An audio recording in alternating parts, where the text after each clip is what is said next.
დღეს ჩვენი თემა იქნება Node-ი, როგორ მუშაობს Node-ში event loop-ები, Node-ში მოდალები და ასევე CLI tool-ების შექმნა, რა არის CLI tool და როგორ მუშაობს CLI tool-ებიც. მცირე ისტორიით რომ დავიწყოთ, Node.js შეიქმნა 2009 წელს. მის შემქმნელია Rail Dali. მთავარი მიზანი და იდეა იყო, რომ შეექმნათ ეფექტური და სწრაფი სერვერები. განსაკუთრებით ისეთი აპლიკაციებისთვის, რომლებიც ერთდროულად ბევრი მოთხოვნა და რეკვესტი იგზავნებოდა. მაგალითად, ასეთებია real-time აპლიკაციები, ჩატები, API-ები. Node არის გარემო, სადაც ჩვენ შეგვიძლია JavaScript-ის კოდი გავუშვათ ბრაუზერის გარეთ.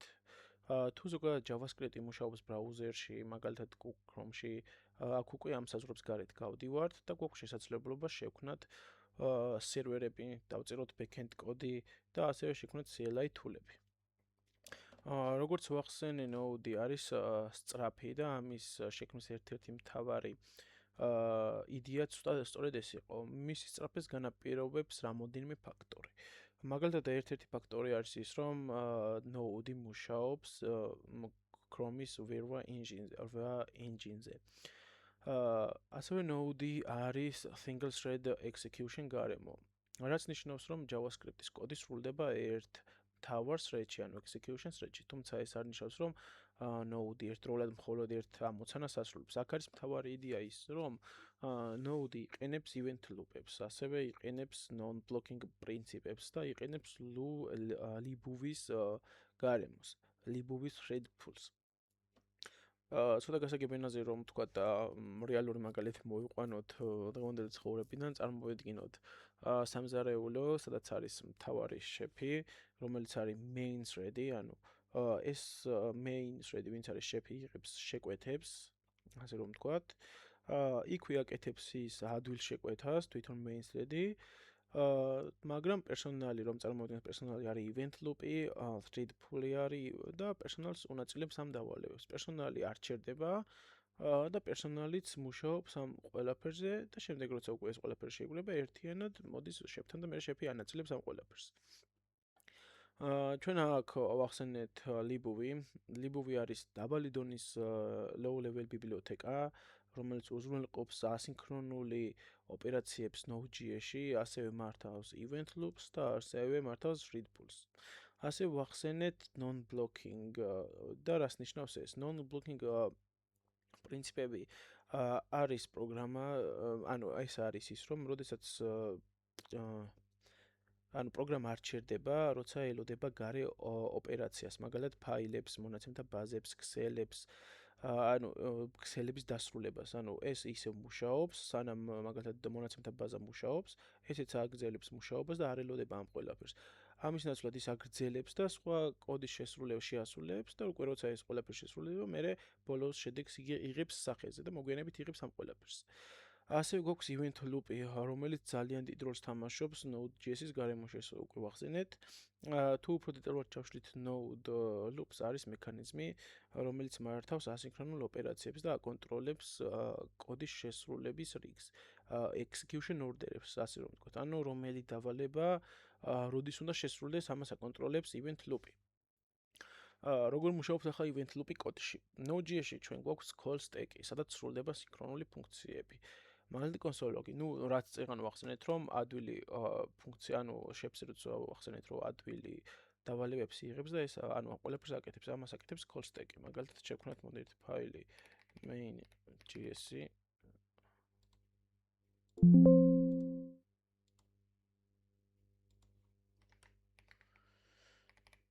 main.js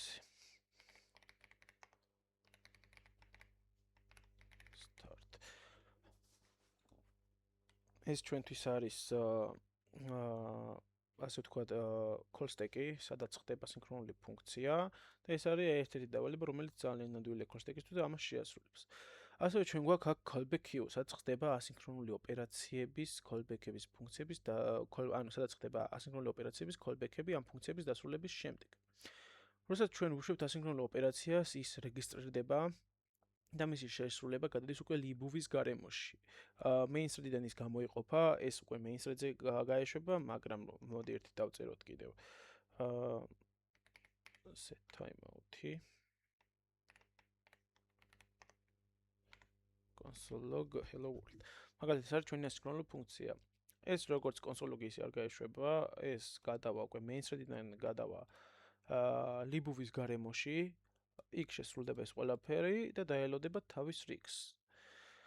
როდესაც უკვე call stack-ში ყველაფერი გაივლის და უკვე აღარაფერი აღარ იქნება აქ, ჩვენი event loop-ი გამუდმებით უყურებს call stack-ს, თუ ნახავ რომ call stack-ი უკვე არის ცარიელი, call stack-იდან გადავა libvies-ში, libvies-ში ნახავს ამ ფუნქციას, მოიღებს ამ ფუნქციას, დასვავს main thread-ზე და უკვე ამ ფუნქციას გაუშვებს. უფრო თვალსაჩინო როგორ ხდეს, მოდი ვნახოთ, როგორ ხდება ეს ყველაფერი. console.log start-ი. node main JS.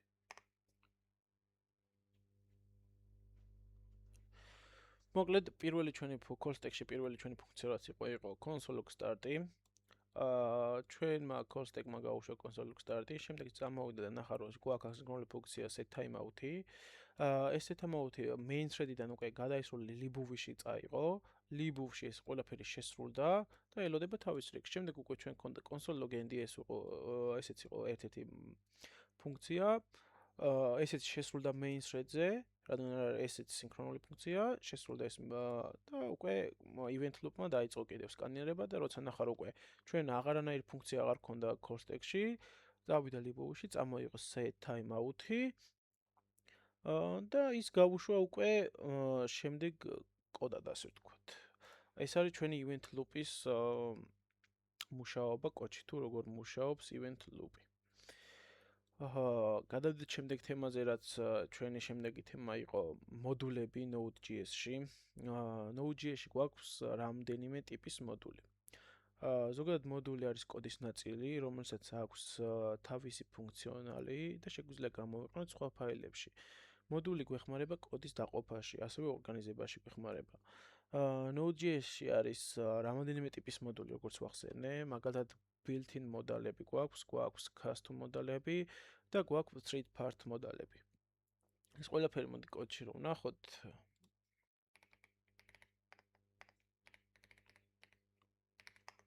შეგრათ ერთი მოდული JS-ის კოდი.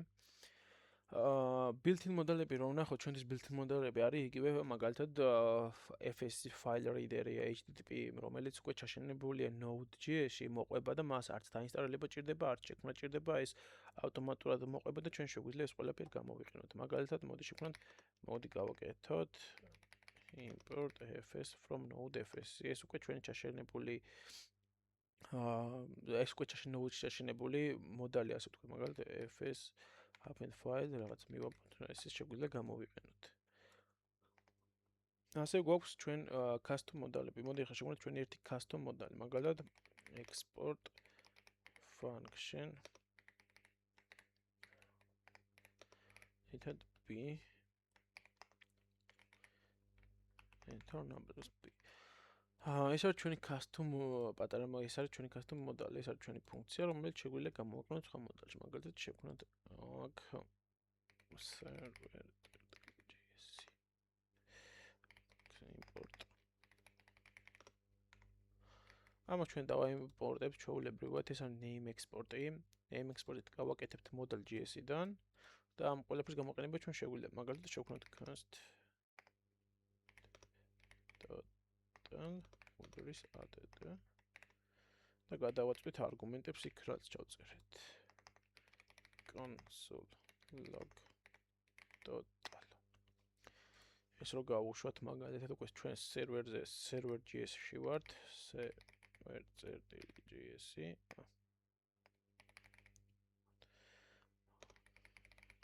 server.js-ი. უკვე ჩვენ ამათი ჯამი მივიღეთ, ან ჩვეულებრივად მუშაობს ჩვენს module.js-ში დაწერილი კოდი უკვე server.js-ში. მოდი კიდევ ერთი გავაკეთოთ, მოდი ეს წავშალოთ მაგალითად const export function create მოდი ეს გვაძლევს name გადავაწოდოთ return hello name. მაგალითად ესეთი რაღაც გავაკეთოთ. მოდი ეს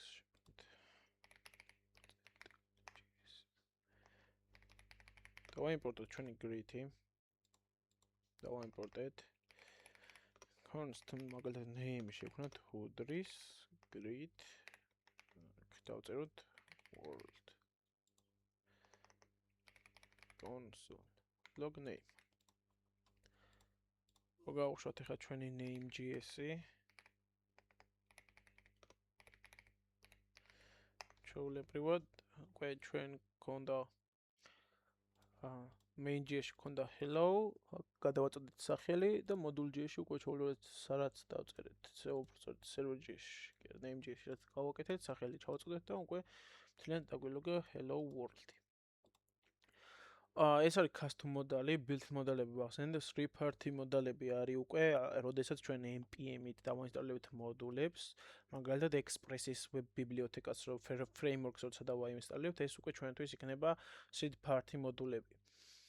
და ეს უკვე npm-ის საშუალებით ყენდება ეს ყველაფერი. ჩვენი შემდეგი თემა არის CLI, რომელიც არანაკლებ მნიშვნელოვანია Node.js-ისთვის. CLI რომ გადავთვალოთ ნიშნავს command line interface. ეს არის პროგრამა, რომელსაც ვუშვებთ ჩვენ ტერმინალიდან. მაგალითად, როცა ვწერთ ჩვენ აქ რო ხო დავწერეთ node name.js. ეს უკვე ტერმინალში, ესეც უკვე CLI interaction-ია. ანუ interaction-ია ესეც ჩვეულებრივი CLI-ის. CLI-ში გრაფიკული ღილაკები ჩვენ არ გვაქვს, ამიტომ ვიყენებთ კომანდებს და შედეგს ვიღებთ პირდაპირ ტერმინალში. CLI ფართოდ გამოყენებადია development-ში, რადგან გვეხმარება development tool-ების შექმნაში, გვეხმარება server management-ში, სხვადასხვა პროცესების გამარტივებაში ასევე. რეალური მაგალითები რომ მოვიყვანოთ, უკვე npm-ი მაგალითად რაც წეგან მოახსენეთ, ასევე git-ი, ესენი ჩვეულებრივად უკვე CLI tool-ებია, ორივე შექმნილია და ეს ორივე ძალიან გამოყენებადი და ფართოდ გამოყენებადია development-ში.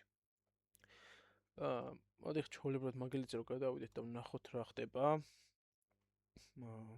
fs მოდი CLI JS-ში შეგვიძლია. მოდით ჩვენ დავწეროთ პატარა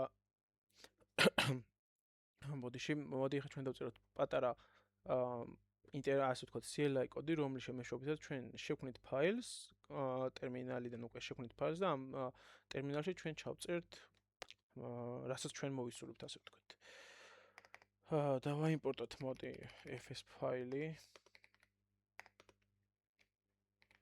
from node.fs-დან const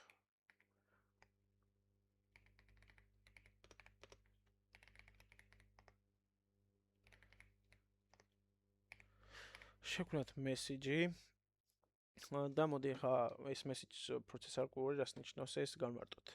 მოკლედ რომ ავხსნათ process argument არის მასივი, რომელიც იღებს მონაცემებს ტერმინალიდან და ერთმანეთის მიყოლებით ამწყრებს ამ ტერმინალში.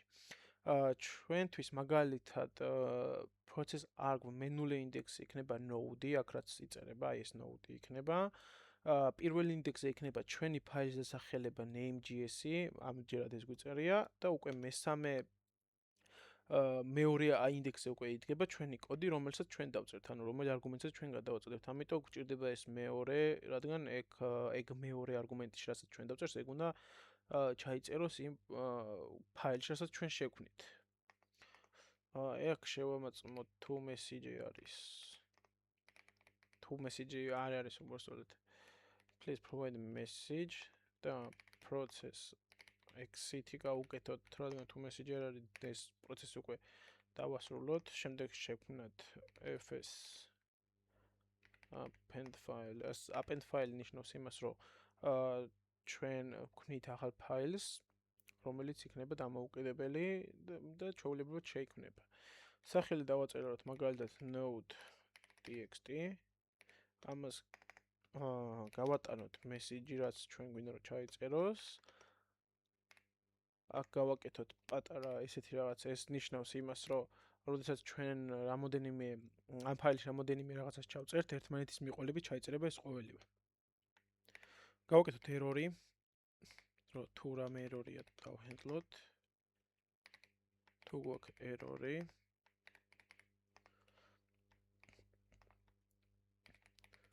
დავაკონსოლოთ ერორი რა ერორი გვიქნება და ასევე დავარეთანოთ. თუ ყველაფერი კარგად ჩაივლის,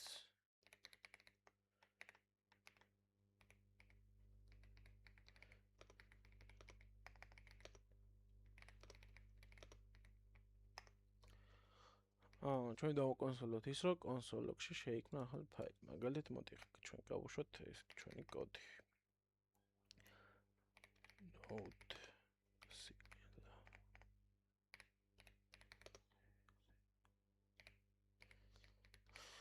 როგორც წეღანაც ახსენი პროცესარგვი, პირველ მენულ ინდექსზე ჩვენი node-ია, მეორე პირველ ინდექსზე უკვე CLI.js-ი, ანუ ჩვენი ფაილის დასახელება და მეორე ინდექსზე უკვე ვაწვდით უკვე ჩვენ რა გვინდა რომ შეიქმნას ამ ფაილში. აბა ეს ყველაფერი გავუშვათ. დაგვილაგა რომ message-ი დაემატა ფაილში წარმატებით და უკვე აქაც შეიქმნა ჩვენი node.txt ფაილი, სადაც გვაქვს hello. მოდი ახლა გავუშვათ. კიდე დაემატა. და უკვე მის ქვემოთ დაიწერა, როგორც წეგან ახსენე, ემ ყველაფერს აკეთებს აი ეს ფუნქცია. ჩვენი პატარა CLI თულიც ასე რომ ვქნათ შევქმენით. მაგალითად ვნახეთ როგორ შეიძლება Node.js-ში გამოვიყენოთ და შევქმნათ მარტივი CLI თული ამ მაგალითით.